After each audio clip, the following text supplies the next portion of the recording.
1942 में एक British forest guard ने भारत के रूपकुंड में एक खतरनाक खोज की थी। समुद्री सतह से करीब 16,000 फीट ऊपर छोटी घाटी के नीचे एक जमा हुआ सरोवर था जो कंकालों और हड्डियों से भरा हुआ था। उस दिनों गर्मियों में बर्फ पिघलकर नीचे भी गिरी थी, लेकिन फिर भी सरोवर में कंकाल और हड्डियां जैसी के वैसी ही थी। वे पानी में तैर रही थी और सरोवर के तट पर अस्त व्यस्त रूप से फैले हुए थे। उन्हें देखकर ऐसा कहा जा सकता था कि रूपकुंड लेक में निश्चित ही कुछ भयानक घटना हुई होगी।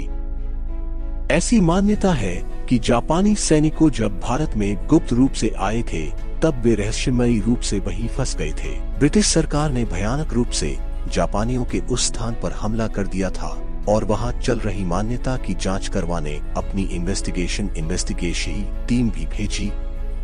जांच के बाद पाया गया कि वहां प्राप्त कंकाल एवं हड्डियां जापानी सैनिकों के नहीं है, क्योंकि वो कंकाल इतने ताज़ा फ्रेश नहीं थे, क्योंकि जांच के कुछ समय पहले ही जापानी सैनिक वहां आए थे। लोगों का मानना है कि कंकाल और हड्डियां सदियों पुरानी है।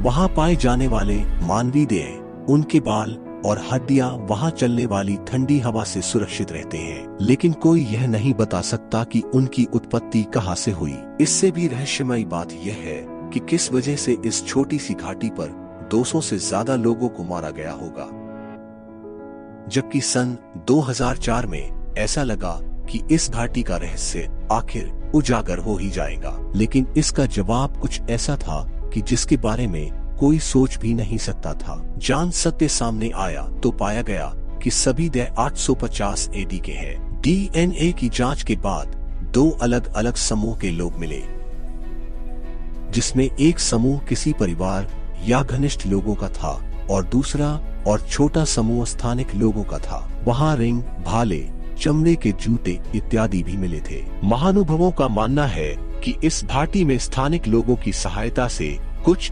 तीर्थयात्री रुके थे। कहा जाता है कि उनके सिर पर लगने से ही उनकी मृत्यु हुई थी। मान्यताओं के अनुसार बाकी सभी की मृत्यु भी इसी तरह से हुई थी। जांच में भी पता चला था कि सभी की मृत्यु सिर और कंधों पर चोट लगने के कारण ही हुई है। खोपड़ियों के फ्रैक्चर के अध्ययन के बाद हैदराबाद, पुणे और लंदन में वैज्ञानिकों ने यह निर्धारित किया कि लोग बीमारी से नहीं बल्कि अचानक से आयोला आंधी से मरे थे। ये ओले क्रिकेट के गेंदों जितने बड़े थे और खुले हिमालय में कोई आश्रय न मिलने के कारण सभी मर गए।